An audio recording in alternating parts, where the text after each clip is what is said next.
Don't trip. Don't trip. Don't trip. Don't even trip. We got you. What's up, y'all? It's Don't Trip Podcast. It's another week's episode. You're on with your host, David, and we got a very special guest for you guys. We got the boy Jalen in the building today. What's up? Yeah, y'all might recognize him from around the way. He's been on the blog. He's been on social media. He's been doing his thing. He's getting big out there doing his thing. So we appreciate you coming on. Thanks for having me. Yeah, of course. It's gonna be a great episode. We're gonna hit some topics that y'all have been talking about a lot. We got Jalen came in with the heat. I'm not gonna lie, he came in with the heat. So he's about to educate y'all. Don't trip, we got you. It's advice at no price. That is our catchphrase. You know how it is. So we're gonna keep y'all lively, keep y'all good. Like I always say, we're not professionals. Take it with a grain of salt. But hope you get something out of this. Get some laughs. We got a fun little segment we got going on. Just a little banter or whatever that from a tweet that's been trending. We're gonna talk about your feelings, man. We're gonna talk about y'all embracing a lot of different things, and we got questions from the fans. So it's a fan-oriented show. Go submit your questions in DMs. We will get to y'all as quick as we can. Check out the Patreon, Instagram, TikTok, all that stuff. Check out Jalen's stuff, and that's it. But we're gonna talk about you for a second. Tell the people who you are, what you do. Yeah, my name is Jalen Noble. I am from Columbus, Ohio, and currently I'm a full-time content creator. Okay, I do that for a living. It's an interesting life, but yeah, it's been a lot of fun, a lot of learning opportunities. It's a little more about myself. I'm about to be 31. I started content creation about 2 years ago, roughly, as a full-time career, coming over from software sales and some other background like reality TV for a quick stint and just moving all over the country. But I've landed here in North Jersey is where I live currently, and I have been pursuing Content. Yep. Entertainment, I guess I'll call it. Yeah. Okay. So, like, what got you into content? What made this happen? Yeah. So it's funny. I guess I can go back. I was always a consumer. Like a lot of people who are watching this were consumers. And I think watching so much, and there was this feeling inside of me that I was like, I feel like I can do that, like create something. Yeah. Like I always felt that I had this creative person in me, like a creative shadow. My shadow work, whatever that was, I never worked on that. But I think as my life progressed and I felt stagnant and felt like I was doing the same thing, trying to do things for other people, live up to what other people's expectations of me were, I never got the chance to explore what, who Jalen is, the creative person inside me. And so about 3 years ago, I have a Doberman, and his name is Houston, and he is my soul dog. For those who know, you know. And I just, again, consuming TikToks, and again, I didn't know what TikTok was. I was, what is TikTok? It's for kids, right? Exactly. And started to watch it, and I was like, okay, so there's an opportunity here for me, and so I just started to create. Thought it was fun, like saw visions that I would think of, like that sounds creative, that sounds good, and then I would post them, and everything I was posting was kind of just consistently growing, getting traction. And I was working full-time software sales and was thinking to myself, like, there could be something here. And then I think life and the universe has a way of kind of tapping you on your shoulder, being like, keep going. Hey, I got something for you. I'm going to remind you, even when you think you turn away, I'm going to bring you right back. And finally, it really hit me. I was like, I feel like the universe has been telling me this for years. And this is, I think, the final sign of me going, into this. I'm going to be consistent. I'm going to post. I'm going to put myself out there. And that is what I would say got me into content creation. Just the universe consistently reminding me to create, be creative. Yeah. That's dope. So when you had that switch, when you kind of went viral, when you kind of started having people like, how did that change you? You feel me? Like when you're out in public and people are like, oh, hey, Jalen, or people come and take pictures, like how does that make you feel and all that? It's odd. Yeah. It's like I struggle with this idea of like an imposter syndrome all the time, because I see myself as just Jalen, like as I see myself. Yeah. And some people, I've gotten messages, I've gotten people who will stop me on the street, be like, dude, I love your content. Like it's helped me, it's changed my life. And I'm like, me? Mine? The content I make? Like the things that I'd like. Exactly. Okay, like that's pretty cool, right? Yeah. And I think it's since, it's just really awesome to see that, the positive impact that I can have on the world, or that your voice can have on the world just by putting it out there. And I think one of my biggest fears before being an influencer was there's this negative connotation of being an influencer. Yeah. And, ever since I've been creating content, there's been a goal to just kind of change that perspective. I want to be a positive influence in the world, and I get a lot of messages from grown men from time to time saying like, man, I really appreciate your content because it's helped me, change my mind about mental health, about emotions, about my relationship, about myself. And I guess that would be the coolest part is when you see your hard work or the vision that you have, whatever creative outlet that is, whatever it is, when someone can stop you and remind you that, like, first of all, we're real. Yeah, exactly. But second of all, like that, like you are making a difference. And so I think I take it like, this is just nice reminders and like the humble approach of, like, keep going. Like I'm helping people, and that's the goal. Yeah. Through all the negatives, there's always like people that are actually helping us. Yeah, and I've got my fair share of negatives. I've got my fair share of trying to be dragged on the internet for being a soft, sassy, or feminine man. God. There's that moment in my life. There's other things. So yeah, it's always just fun. Head held high. That's fair. Yeah. Hey, that's a little bit of Jalen for y'all, but we're gonna get some advice from Jalen now. So you know how it is. Don't Trip, We Got You podcast. So I'm gonna give you the question. Okay. I'll say don't chip. You throw we got you. Yeah. Then you give me your input. Okay. And then after that, I'll have follow-up questions based on your life. But let's give the people some advice on the situation first. All right. So one person asks, "Is it a problem if your significant other doesn't post you on social media?" Don't trip. I got you. Mm-hmm. There's a we got you. Yeah, we got you. There you go. Don't trip. We got you. I would say yes. Yeah. How come? I think my main reason is, are they posting regularly without you? That's a good question. Are they sharing their life, and at what point are they saying you're part of my life? Oof. So that's how I look at it. If someone's not posting you on their social media, but they're posting everything else about their life, some people will say like, I want to be private with my life. I want to, my love life rather. I don't want to share too much. And I understand that if both parties or both people can agree to that, that's a conversation. But I think for most people, if you're sharing your life but hiding part of it, are you really sharing anything? Yeah. And then the last train of thought there is, I think a lot of people are in a relationship with the internet. They're dating the internet, and so like this parasocial, or however you want to break it down, relationship that is, if I have a significant other, I'm not posting them because I'm afraid of the unfollows I'm going to get, the lack of engagement I'm going to get, the roster that's going to be left, the all of those things will fall off. The fear of losing that because you are constantly, or we're constantly feeding yourself that satisfaction of, I'm dating the internet, but I want to enter a real relationship. So at some point, I either got to break up with the internet and really prioritize this because I'm on it. I'm on the internet. But yeah, I would say if your partner's not posting you, there is probably a valid point to say that's not okay. That's true. But I think it's, obviously it's very subjective. Yeah. And I do think it's, like you said, dating the internet. If your problem isn't that your partner isn't posting you, but the fact that like you want everyone in the world to see your relationship, then I think you're having a different problem. Like it's not the posting problem. You just want attention. You want your stuff to be out there instead of focusing on what you can't.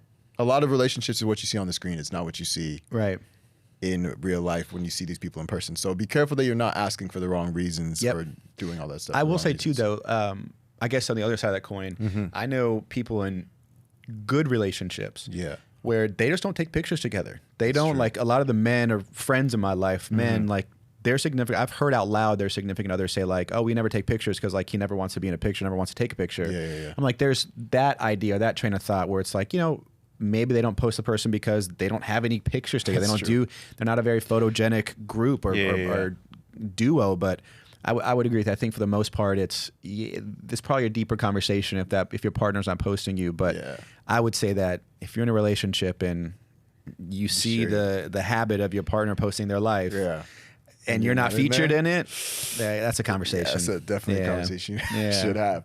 So you though, how is it being in such a public relationship? Like, does that cause turmoil? Does it make it harder? How do you handle that? People like to be involved in your business like it's their job. I think one of the biggest struggles I had or have had with just my own personal life, putting it out there with how you raise dogs, people who have kids, and like how you're your parent, all those things. Once you put it out there for the internet's consumption, there's going to be opinions. But specifically with my relationship, I it's hard sometimes because people will make up things out of thin air, out of a lack of context, because they see a really happy couple, they see them doing something, and it's a double-edged sword for sure. Because, and I mean, I read all my comments, not all of them, but most of them. I think most people do. Anyone who says they don't, they're lying. But I would say that it's you want to enjoy the presence, like the presence of that person without having your phone out either, and having to record it or like having to make content together. I'm fortunate, and not that it's unfortunate, but I'm fortunate that I'm not in a couple's account or like that we have to make content together. But there are parts of our life, like I create in my lifestyle, like I'm a lifestyle content creator. I share my life. And a big part of my life, the biggest part of my life nowadays is my girlfriend. And it's hard, and that double-edged sword is like, I want to be present with her and hang out with her, and we do fun things like, go on vacation. And then the second thought is, I should probably pull my phone out and record this.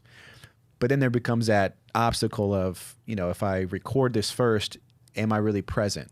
And so there's that battle internally that I face, and then externally, people's opinions.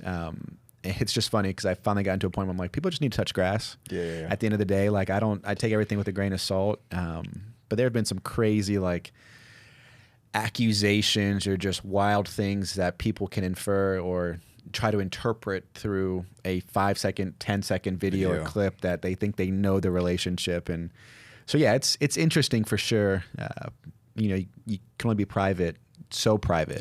But yeah, I'd say my biggest struggle is just people's opinions, and it's tough. That makes sense. But that, I mean, it's not the same thing, but like it's more of a what kills you make you stronger type thing. If both of you go through it. Especially, I think it's easier because you guys are both in the same or similar worlds. But getting through a lot of this stuff, and once you guys make it past the turmoil, make it past all the hate, like it's just talk. It's just like we're happy. I don't know. That's what it's come now. Now it's just in one ear and out there. It's like I'm not really digesting what people are saying, because at the end of the day, a lot of people who are commenting negative things off of a very happy-go-lucky video, or just in general, people who bring hate to the internet, like it's usually, and I would say my therapist work on this too. It's like it's most of the time just a projection of their own insecurities.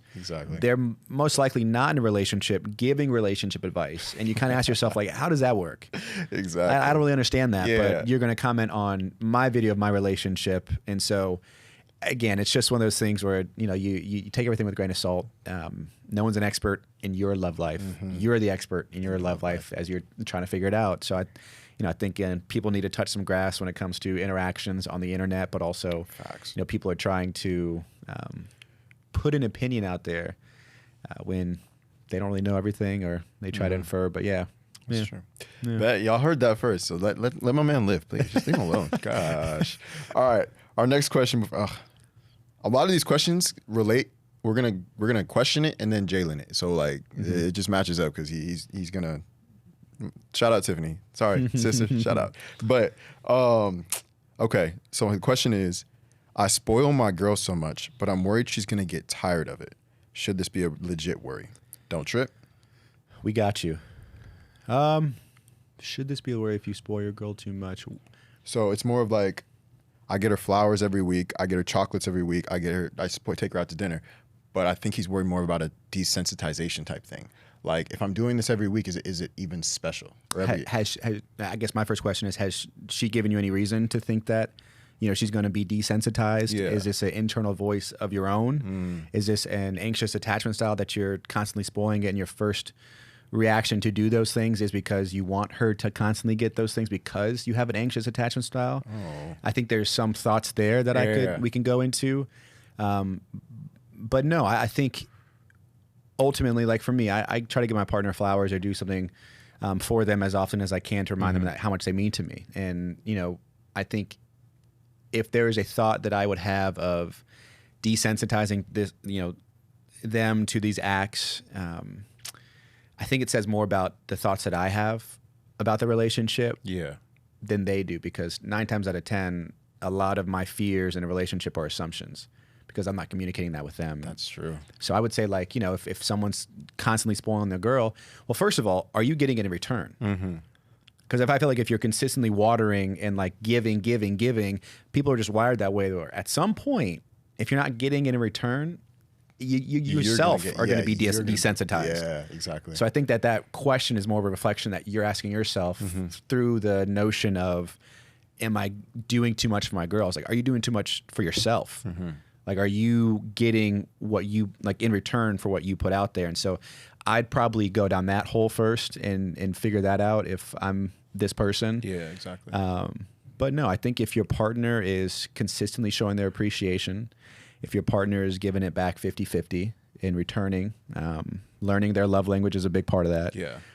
But no, I don't think that like the true genuine effort will ever desensitize somebody to being spoiled. And I think that's a big point. It's the true genuine effort. Because if you're doing this stuff, like, I'm not saying don't plan, don't make it, don't make whatever. Yeah. But a lot of this stuff, especially if you got a girl or you want to treat her right, just happens. Like you see a bouquet of flowers, you see like her favorite snack, and you're like, nah, let me just grab this to make her happy, make her smile after work, do whatever. That's kind of one of the things that, you know, like, you're not thinking about yourself, you're thinking about someone else. And like you said, she better, like, it should be both ways. Like, you come home to like, oh, your game's on, like, oh, you missed the game, I screen recorded it for you. I'm like, excuse me, what? Exactly. Like that type of stuff that you just do.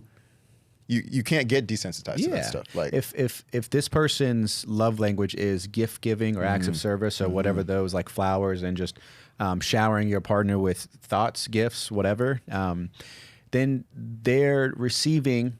If you feel like there's something off, they're receiving might not be gifts. That's true. Might not be acts of service. It might be something different. And so I think alignment of acts, or, you know, the type of love they like to receive and give, is a very important conversation for a relationship, because they're not you and you're not them, and you're not them. And I think a lot of people make that mistake in relationships, is they think that they expect themselves in another person. It's like, hey, well, you know, I love getting gifts for myself, so I'm going to overcompensate and give gifts to them so they can hopefully pick up on it.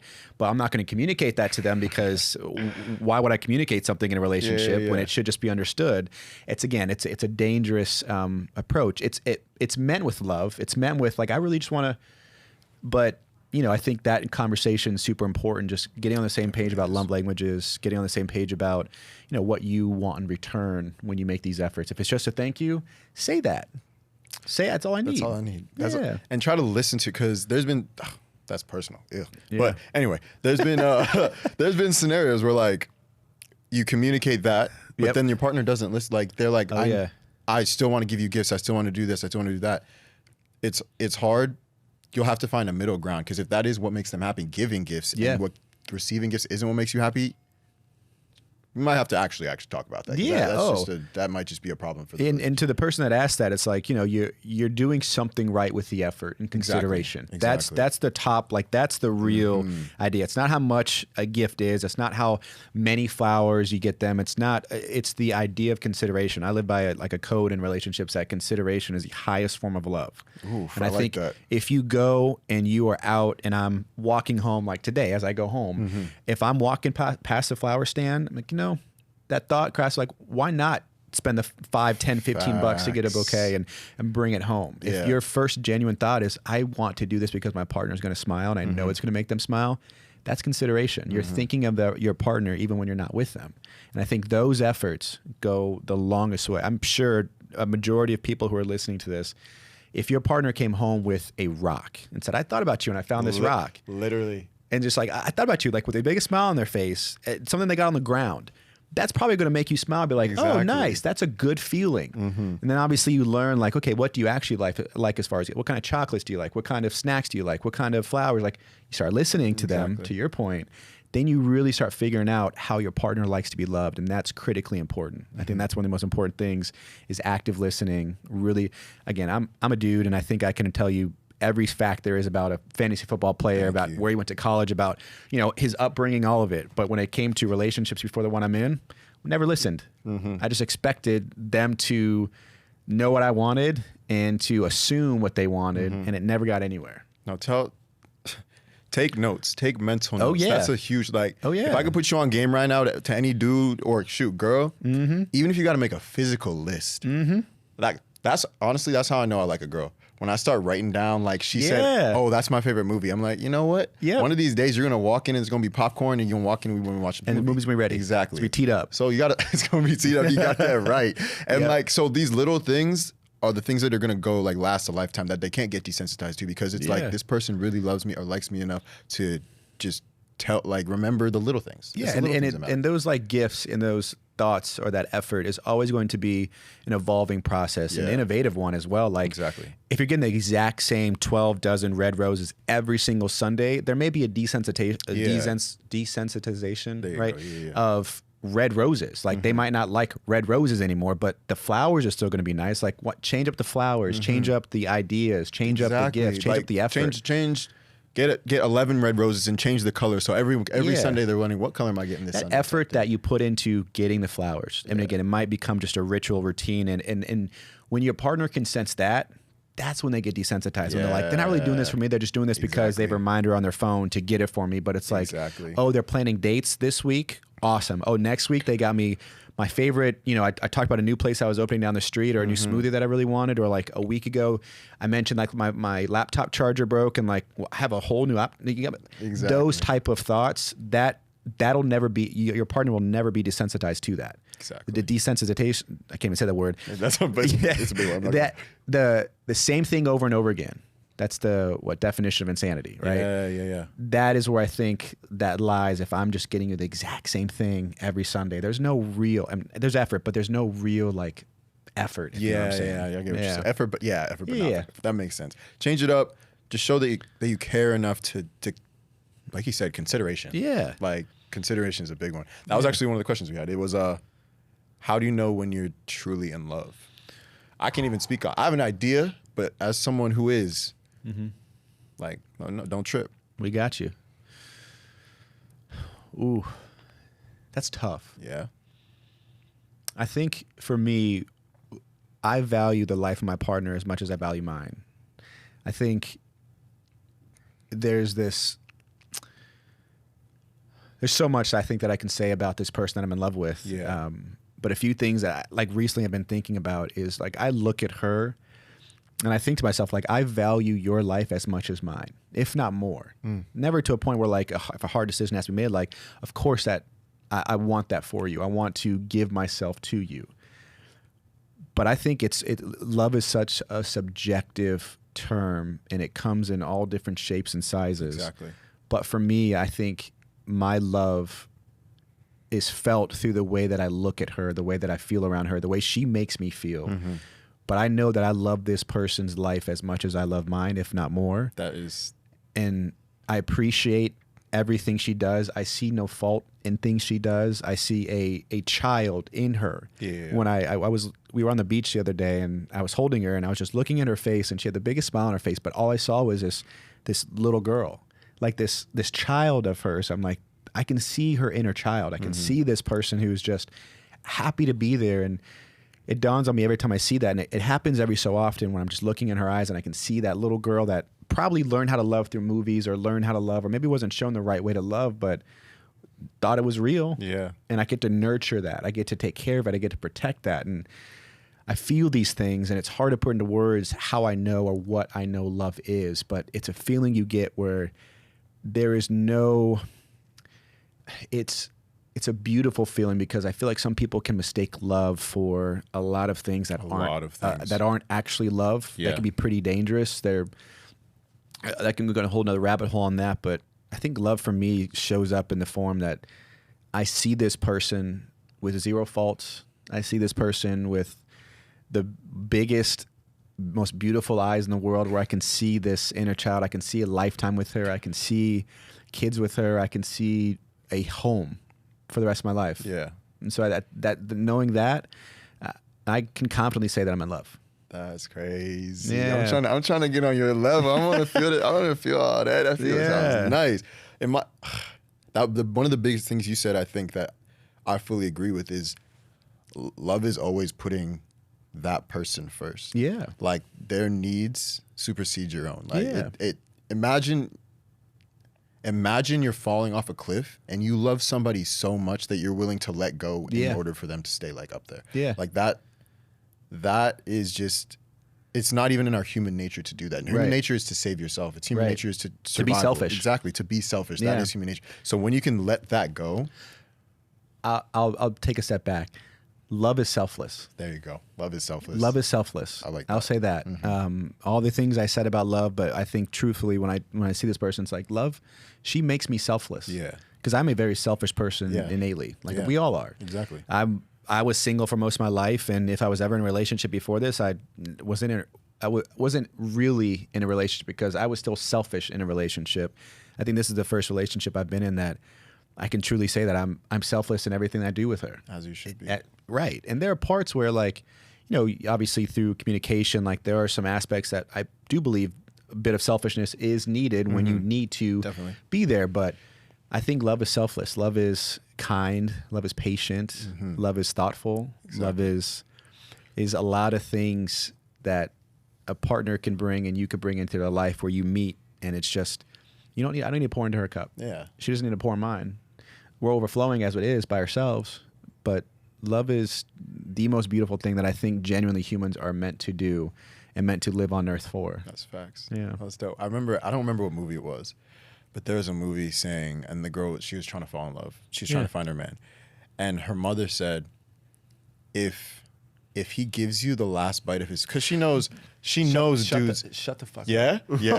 If she gives you, if It's he Morris gives you, Chestnut movie. Yeah. Gabrielle Union? Yes. Yeah. I was just explaining this to we were literally just on family vacation with my girlfriend. Really? And I give her the last bite of everything. Of every And it's bite. like, you don't even think of it. It's just like, please. Every bite. Or at least offer it. Yes. At least offer Yes. the last bite. Yes. And like, we're dudes. My stomach, I'm not full. Oh, yeah. I'm gonna eat the whole thing. I'm gonna eat your food, too. Exactly. Yeah. But me offering you this last bite of, I got to think of that because I've had this conversation like 5 times in the past month. yeah. I truly believe, and Gabby Union said it, and it is so true because in that movie they were like, she like started to realize like she looked over at her current boyfriend like he wasn't giving the last bite of like the wings or whatever he was eating, but everything I have, every meal I get, she gets either the first bite if she wants it, but she's gonna definitely get offered that last bite. Offered at least. That's how I know, and that's what I've always lived by. It's a code that your partner is going to get the last bite of every meal you have.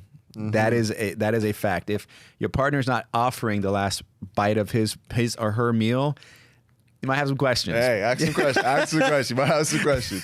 Hey, that's crazy. I don't even remember the name of the movie. I literally just had the conversation. Like, I can't remember the name of the movie. Like, I was trying to think of it. I didn't even Google it, but that is literally so crazy. I was just having this conversation. No, I was like, because I think I've done that before in like a past relationship, and I like didn't even think, like, you don't think about it. You don't. It's just like, oh, you want this? Yeah. No, I'm good. No, Yeah.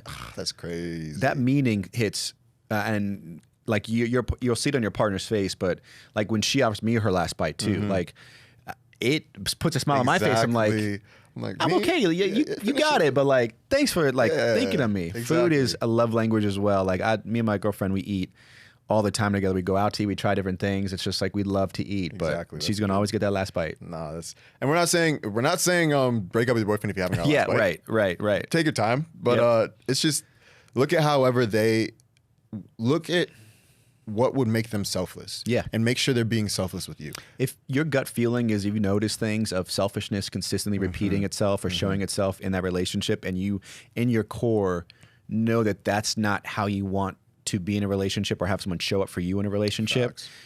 then I think that's part of a deeper conversation to have because, like we said, love is selfless. And there are appropriate times to be selfish when it comes to your own life. If you have a deadline to meet and you have to put off, a date night or whatever it may be, that's okay to be selfish. But the idea of love in and of itself, to me, is selfless. And if too many times your partner has shown you that they are too selfish or don't need to be selfish and still choose to be, I think that's definitely worth a conversation or just that gut feeling of that's a red flag.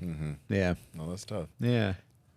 Excuse me. Yeah. But that's love for you. That's crazy. Yeah. I'm gonna look at the movie. I'm gonna watch the movie. Yeah, I need to go look that up too because now it's really on top of my head. Damn. Hey, we're gonna see. But hey, so now we're gonna talk about Jalen brought this topic in. We actually had a little bit on it, but we're gonna talk about for you women out there. We're talking about the soft man era. All right? We're talking about the soft man era. So the thing called drizzle. Yep, What's drizzle. drizzle, please? It's a trend that started on TikTok, social media. I think his name's Scarface Mark, if I got his handle right, great. But he's basically created a satirical approach to, I don't know this woman's name, but it's a play off of the term or phrase sprinkle sprinkle. Oh, okay. Have you heard of that one? I've heard sprinkle, like just adding something, right? Yeah, sprinkle, it's sprinkle sprinkle. It's like this. I can't remember her name. I'm not a fan of her, but she'll be like, "Oh, he's not paying all your bills. Leave him. Sprinkle sprinkle." So it's like this, this like thought class or like this, like I forget what. I don't even know what she does, but she just sits on social media and like talks about to women essentially about, I think underlying tone is don't date broke men. Don't date like it's a very toxic approach. But she has, I think, grabbed stronghold of a lot of women on social media who subscribe to her to think this way, to spew this rhetoric out of like what women should be looking for in men. And it's to Scarface Marks, and I think there's some truth here, is, he's like, that doesn't make any sense to me. And I'm going to make fun of it, but also like stand up for men because, drizzle, that's where he was born again. I'm just paraphrasing. I'm sure he could probably elaborate on why he created this, but that's how I pick up what is being put down out there. It's like, men are expected now to, from what the sprinkle movement is, it's like men are expected to pay all the bills. Men are expected to pay for all the dates. Men are expected to pay for your nails, hair, all these things. In today's economy, it's a lot of money. It's a lot of money. Yeah. And so the thought is, it's like, why is that the norm? Why is that the expectation? What does a provider mean? Like, in my opinion, a provider doesn't mean someone who's going to pay financially for everything. That's not a provider to me. I think, when someone becomes a mother of your kids or someone's raising, then there's a partnership that, is communicated and talked about and understood. And if the partnership agrees on, hey, you're going to be the stay-at-home parent. I'm going to go out and chase this bag. That's is where financial, I think, moves under that umbrella of providership or being a provider. But not once do I think being a provider means when I start dating you. But it's like this sprinkle is all about the dating stage too. It's like that doesn't make sense to me. So this soft man era is a satirical play on this sprinkle, but a lot of men are making content around like, oh, I'm getting a haircut. You didn't pay for it. I'm not seeing you later. Like, I'm not seeing you. Drizzle. I'm not seeing you later. Like, oh, you're not taking me on a date this weekend. That's crazy. I'm not seeing you. Drizzle. Like, it's a satirical way that because the rhetoric online is, oh, he says he likes my nails, but he's not paying for them. Boy, bye, like kind of thing. It's like, well, okay, then let's flip that because that's hypocritical if I'm the person that's saying, I'm getting a haircut. You're not paying for it? I'm out. All right. Drizzle. Yeah. Drizzle is crazy. So I appreciate the satire in it because I do think there's some inherently wrong approaches with both sides, or just that sprinkle or that expectation of what a man should provide for a family. I'm never going to agree with what the, again, traditional sense of it is because so much has changed. Yeah, there's so many things are different. But soft man. So how do you think? Yeah, go ahead. How do you navigate the soft man era? How do you navigate being both the man of the house while also being the teddy bear of the house? Yeah. So that's the internet's idea of soft man. My idea of a soft man is different, but it's similar in the sense that I believe a soft man, the word soft comes first. Yeah. It's about the definition of masculinity to me. Okay. I think masculinity is a spectrum from soft to hard. Okay. I don't think there is a way to, I think it's dangerous to be a consistently hard man, but I think a soft man era is, for me, just the idea that men are allowed to explore the spectrum that is masculinity. Masculinity is subjective, but to me, it's like, you can be soft with your feelings. You can be soft with love. You can be soft with how you treat people. You can be soft with yourself. You can be hard when you go work out. Yeah. You can be hard when you got to make tough decisions. Exactly. You can be hard in other areas, like when you hurt yourself, like I need to be physically tough. But the soft man era to me is just the like understanding and true identity formation of a man. It's like this movement is so powerful because it's like the general mass is understanding that like you can go get a pedicure and take care of yourself. You can do a skincare routine, and it's just a softer way of life. It's not feminine. It's just softer. It's just soft. Yeah. And there's such a negative connotation. Like if I say like, if you go to a man and go, you're soft, That's a negative connotation. that might be fighting words. That's what I'm saying. Like, especially in New York, yeah. Especially in New York, like that's disrespectful in a lot of ways. Yeah. But in my mind, it's like it depends on the tone, obviously. But if someone's like, "You're a soft guy," and I was like, "Yeah, I am." I'd live along that spectrum at different times, but most of my life is soft because soft is being aware, soft is being emotional, soft is being like just caring for yourself. And I think that's a lot of it's misconstrued. You're soft if you like certain things. It's not necessarily talking about you as a person. Right. It's like, oh, you can't change my car. You can't chop down a tree in the middle of the woods of the forest. Oh, you're soft, man. Like that's kind of what it's been turned into. Instead very of just, good point. I was raised in a house where my dad didn't do any construction. If we ever needed something fixed, we'd hire somebody. Exactly. I grew up in a house now. It's like, if I need my TV mounted, like, I'm going to TaskRabbit it. Like, I don't know how to mount a TV. I'm sorry. Like, but in a lot of people, like, in that, what is that phrase? Like, you got soft hands, brother. Like idea of the blue collar, hardworking man. It's like, that's not me. Yeah. Y'all can have that. Whoever wants to identify it, but like, that's not me. I'm going to hire somebody, or I'm just going to learn as time goes on. But my car got a flat right now. Like, I got AAA. I'm shit out of luck, but I got AAA. Yeah, type. Yeah, like type shit. Like, there's a lot of solutions out there. So I think that you're right. People would probably call me a soft man because of that, but I'm like, okay. That's just that's and then what? Yeah. So, and then what? Like, life goes on. So you think I think a lot of people are missing out because people will judge you based off of even how you look. Yeah. Like, it's like, you look soft. You look I walked in here with a purse. I get called soft all the time. Like, people probably pass me on the street, go like, that man gay. Yeah, like there are a lot of people who probably see me with a crossbody, a purse, a bag, a satchel, whatever you want to call it, and they'll think to themselves like, he's gay, or he's feminine, or he's soft. It's like that again. That's your thought. That's your opinion. I know myself. So do you think it should be like because it's like balancing, I think, and like you said, the soft versus hard. Yep. A lot of people see it as just masculine versus feminine. So do you think there should be because I agree, men should be able to be comfortable being the softer, being whatever.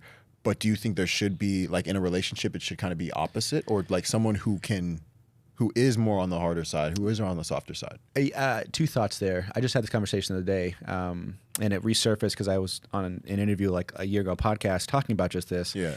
I think the idea of calling things masculine and feminine is dangerous. Yeah. I don't think there needs to be a classification. It's a social construct. I think that because I wear a purse, that doesn't need to be feminine. Because I take care of my skincare, like, because I'm nurturing of a animal, of a child, that's not feminine. Like, I can't wait to be a dad, and I hope that the first thing people say about me, or my kids say about me, is he was the best dad. He nurtured me so well. Where on God's green earth does that make me feminine? It doesn't. That's what I'm saying. Like, so I feel like it's when you remove those confines of this is masculine, this is feminine, because a lot of people, it's like, it's dangerous. It's disrespectful. It's like an insult to call a man, feminine. And it's like, well, I'm calling you feminine because you stay at home and clean all day, but like, that's just good housekeeping. That's how you should live. And it's like, that becomes an insult when I call it feminine. But if I'm like, yo, that's dope that you clean your house. Like, I grew up, my mom used to do that. And like, I'm happy to see you doing that, dude. Yeah. He'd probably be like, oh yeah, cool. But I'm like, that's feminine, dog. Then it's an insult. Yeah. So I think like to answer the question, it's like, I think you have to remove the shackles or constraints of this is masculine and this is feminine. I don't think there needs to be. I got an argument with my comment section. It's like there doesn't need to be a line in the sand. Yeah. Because I think I've never really heard someone talk about it the other way, but how do like guys that are intimidated by girls that can do things that are labeled masculine, like change the tire, pay the bills, or whatever. They had a great role model, probably. Yeah, they probably did, and they probably had someone who taught them how to do that. And they were curious and wanted to learn. Yeah. So, and being intimidated by that shows, I think, a bit of insecurity. It's insecurity, but it's ignorance. It's I wouldn't go down like misogynistic route with that because I think that's where it gets dangerous, and a lot of people will probably combat that. Yeah. But it's like the conversation and communication around those things also needs to change. Like you just saying, like, you know, some men feel insecure or, you know, feel threatened, or like when a girl wants to change a tire, how we should communicate that is like, that person just communicated, like, she just changed a tire. Yeah. That's dope. That's cool. That's cool. Exactly. He just changed a tire. That's dope. Same thing. Same thing. Exactly. There's no need to like make it seem like it's this God like given or this like amazing feat when a woman does something that men have traditionally done. It's like it's a tire. It's a tire on a car. It's not like you might need a little extra strength to get that out, like that bolt or whatever off. Like, but at the end of the day, it's like you're changing a tire. Yeah. Anyone can do that. Anyone can do that. Literally so I think like the communication and approach to those conversations has to change for the feeling of like women could do this, men could do that. Like drop it all. Masculinity, femininity, drop it. Just like, let's just approach things as people and things that we can do and ways we can express ourselves.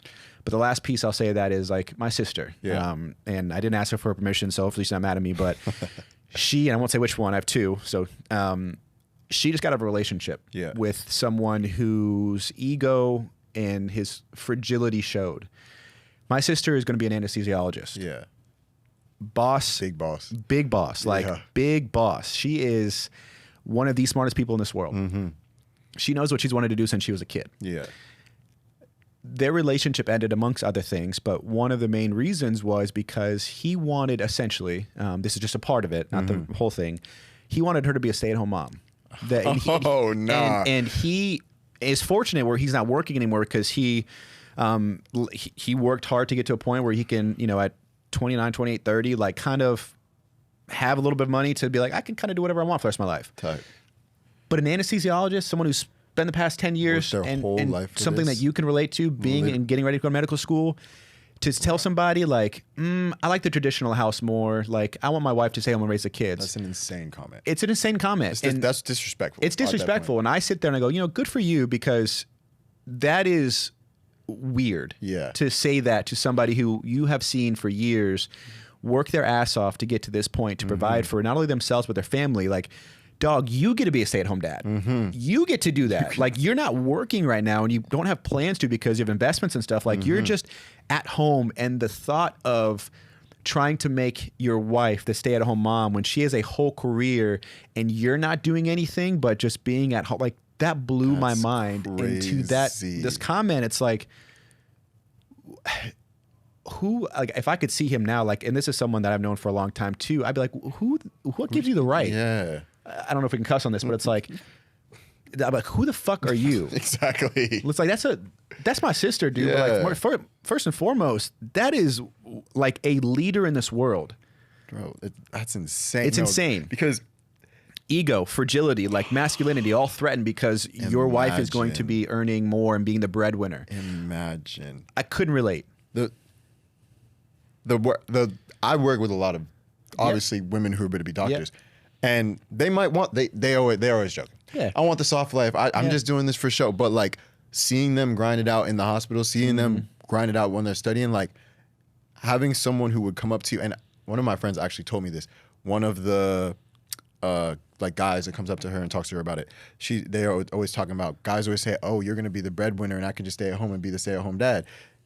She like both ends. It's just don't use what they do to either downgrade or kind of upgrade yourself either. Like, because they're not doing this for you. No. They're doing this for themselves. And in a relationship, that should be what makes you happy. It's a partnership. Exactly. If those men that went up to your friends and were like, I can't wait to be a stay-at-home dad, they were to change it, and like as time went on, they're like, I'm going to be the best father there ever was. They wouldn't need to say that I'm going to be a stay-at-home dad. Facts, bro. They don't need to say I'm going to be stay-at-home. They'd be like, I can't wait to be the best dad in the world. Because inherently, if one of the parents is gone a majority of the time, if you're afforded that luxury of having someone the option to stay home, take it. Because that's a great place to be in this world. Is if you can afford that, that is a luxury. And to doctors, as much money as they can make in this world to, lift a family up and be the breadwinner that these women that you've met or worked with, that is where I think I can't wait to be a dad versus like I can't wait to be a can't wait to be a stay-at-home stay-at-home dad. dad. Like that infers a lot, but I can't wait to be a dad. does. That's partnership. Exactly. We know she's gonna be gone working hard hours. Hard hours, I for got the house, baby. Yeah. I got it. I got Talk, it. yo, talk. I got it. I got it. Come on, just how you approach it. Approach it Yeah. and just change. It's not like you can say it. Just change your mindset Yeah. though. You can't just be You words. still gotta like if that partnership and this hypothetical is okay, one person's going to be doing this, you know, in the medical field. Yeah, Obviously, there's a great financial opportunity to support a family. There are ways to still contribute to a partnership, but to your own life. So many ways. Hobbies. So many pursuing things like just because. And it doesn't mean you have to take the back seat either. You can still go out and conquer and do so much. But Exactly. I think if you're, again, this is a parenting conversation now. It's like if you are getting ready to be a parent, that's a different conversation. That is. But I think that to that point, it's like it's a partnership. And you Partnership got to is find so out what important. works. So important. And Yeah. it can work. You can. There's different ways. 50-50 isn't just monetary. Yeah. 50-50 is not just monetary. Yeah. 50-50 is effort. It's Yeah. giving your all, being able to help that person when they're down, being able to let them know, communicate, all the stuff that they need. Just there's so many ways. There's so many different relationships. To the beginning of this episode, like no other relationship is your relationship. Right. So whatever your partner needs or whatever you guys need in that moment, whether it be she's in residency, so she needs you to work until she needs you to take. You can take time off until she gets that attendee job, or like she's your big time. Taking your time and making sure you find out what works is one of the keys in a relationship for I sure. thought of two things, but the first thing that to that 50-50 point, I saw, I think a relationship coach on social media said like, it's not 50-50. 50-50 is not realistic. And I would agree and disagree because I think in general, the average is 50-50. Yeah. But the everyday is never going to be 50-50. Facts. Because if I'm in my relationship with my girlfriend, like, I got 20 today, baby. Yeah. You got to pick up 80. Tight. I got it, babe. Like that partnership and that, but over time, the average should reach 50-50. Exactly. That's what the idea of partnership is to me is every day is not 50-50 because some days I don't have it. Some days you don't have it. Some days I have too much and some days you have too much. And then we can Exactly. take over the world that day. But like Exactly. the average should be 50-50, but the everyday is always going to be different. And even on that though, this might be too much math, but like you said, you say you have 20. That 20 better be your 100. Oh, yeah. Like you Yes. can't Yeah. just decide that I'm just gonna give 20. Yeah. Give everything you got, and if that's 20%, then your Yep, partnership. exactly. If you wake up and say I got 20 today and you Yeah. show it and you only give 20%, like to your point, you better Yeah, give yeah. 100% to make that 20. exactly. But yeah, I get the math you're putting down. But feel yeah, me, it's feel me. it's important. And then the other part I had was about this like I don't know, just for I won't even say like masculinity, but another comment that is related to my sister, but also another friend of mine, a really good friend of mine, and his wife now is a really good friend of mine too. And we met at the gym. Me and my guy friend met at the gym, and we were working out. We work out every day. We were when I was living in a different place. Okay. And I remember one time he came up to me and said, "Hey, my wife isn't wanting to work out anymore. Like it's like I'm pissed." Interesting. I'm like, "Why?" And I thank God for a lot of hours in therapy to kind of remove my own ego from these conversations and things. But you know, previously I would have been like, "Oh, dude, that's like you got to have a girlfriend that stays like she has to stay in the gym. Like that's you got like 8 or whatever." But my question was like, why? Why does it matter? Like, is she active? Yeah, like she's a teacher. She works long hours. Like she's, you know, outside with kids all day and like running around. I was like, so she's active, right? Like it's an active lifestyle. She eats healthy. He was like, yeah. I was like, then why does it matter? What's the problem? What does her not going to the gym have to do with you? And I think that idea of like, what does that person, what is what they do with their life? How does it impact you in such a way when it has nothing to do with you? Yeah. And I remember I sat down and we went on a treadmill walking. I remember I kind of phrased that to him and poised that to him. I was like in that way, and he was like, "Huh." I guess it really doesn't bother. Like it says more about him. It's something that he's struggling with and projecting onto her. If he's not reaching his gains, if he's not, there's something there that I think he's crazy, and that's what it kind of came down to. But it's like, you know, I think of that when I'm in a relationship. I don't expect my partner to have every hobby and thing I'm, you know, that I love to do, and if they don't, like, relationship's over. Like, no, it's just about understanding that y'all can be two different people. Literally. As long as like it's, and I think it's a totally okay to want your partner to be healthy. Exactly. But that's subjective. Yeah. Healthy is okay. Like they're not, how do I say this? They're not near death. They're not leading a life that's going to have their life end sooner than it should. But for the most part of their life, like they're healthy. Literally. And that's all that matters. Yeah, they love me. It's just, you said subjective. It's objective. Like Yeah. the stuff that I can see fit, like put into numbers. Like, okay, is your blood pressure through the roof right now? Right. Like if we need to change something that is actually detrimental to your health, okay, we might need to get on the treadmill once in a while. But that just brings back to the fact of wanting what's best for them. If that's just what makes them happy, like if they want to take some time off, get some rest, get some like, if it's healthy, they're not, like you said, just give them some Cheerios, get the cholesterol down. Like we're so fine. We came up with a plan. Like he was like, we talked about it. It's like, well, does she say she wants to go work out more? Like, and she's like, yeah, like, she does mention like that she wants to spend more quality time like on the weekends with me. I'm like, go on a walk at the farmer's market. Facts. That's active. There's always like, she doesn't have to go to the gym. Get her if you have the ability to, get her a Peloton for the house. Give her the option that like, hey, on your own time. I love this so much and it's a passion of mine and I got this for me, but also because I want to share some like of my interests with you, but you don't have to receive them. Yeah. It's okay if you don't. No, that's tough. But if it's like, there's a bike at the house. We can go on a walk around the neighborhood every Saturday, a long walk. There's something. There's always something. And if it's someone you love, like we talked about earlier, you will find that something. Absolutely. You're going to make it work. Yeah. Like if you find, that's another thing. I used to do this when I was younger.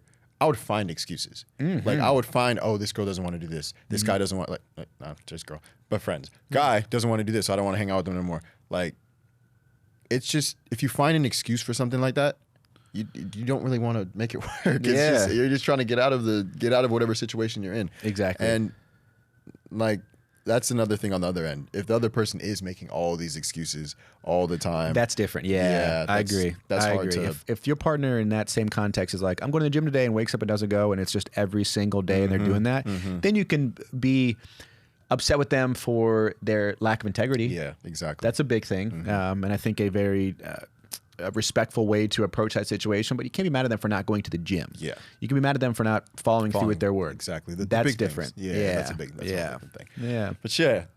Hey, that's our time, and we hope, that was an episode for y'all. Yeah, we got into it a little bit. We did get into it a little bit. Hope y'all learned something. This is Don't Trip. Thank you again for coming on, Jalen. This Appreciate it. Yeah, thanks for having me. Yeah, make sure y'all check out all his content. All his stuff is in the bio.